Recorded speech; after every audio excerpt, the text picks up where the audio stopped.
කපටි කොකා සහ කකුලුවා බකජාතක කතාවස්තුව. අතීතයේ බෝධිසත්වයණන් වහන්සේ නෙළුම් පොකුණක් අසල ජීවත් වූ රුක් දෙවියෙක් විය. වෙනත් වනපෙතක කුඩා පොකුණක් මාළුන්ගෙන් පිරී තිබුණි.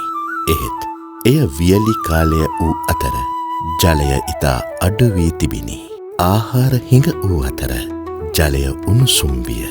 කපටි කොකෙක් මෙය සියලු මාළුන් ආහාරයට ගැනීමට හොඳ අවස්ථාවක් ලෙස දුටුවා.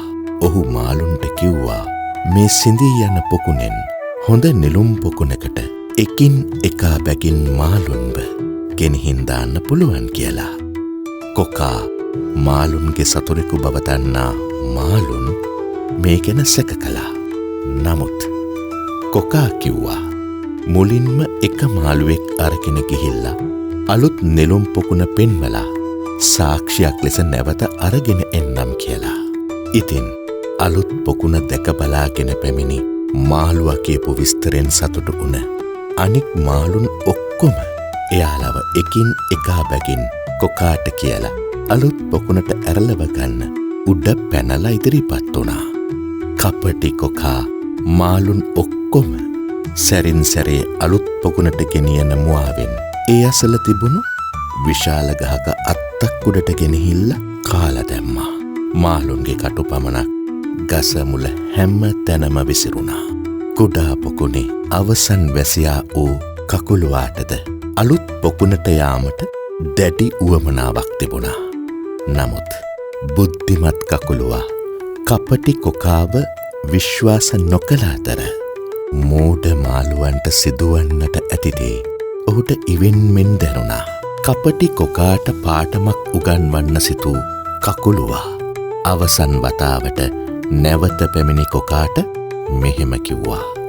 අලුත් පොකුණට යාමට මමත් එන්නම්. හැබැයි මට ඔබේ හොටේ රැඳී යාමට නම් බයයි. මම ඔබේ පිටමත නැගලා එන්නම්. කෑදරකමින් අන්ධ වී සිටි කොකා වැටිතුර නොසිතා මෙම යෝජනාවට එකඟ වුණා. මෙලෙස කකුලුවා පිටමත තබාගත් කොකා අලුත් පොකුණ දෙසට තමාගේ අවසාන පියසැරියට පිටත් වුණා.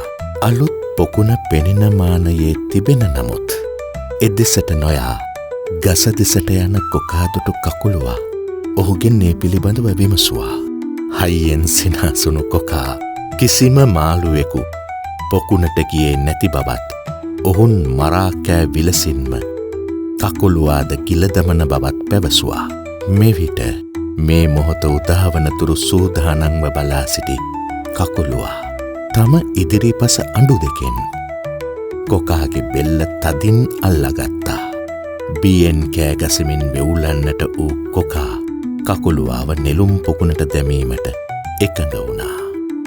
වංචනිකයන්ට හසු නොවන්න, දැනුවත් වන්න, බුද්ධිමත්ව හිතන්න.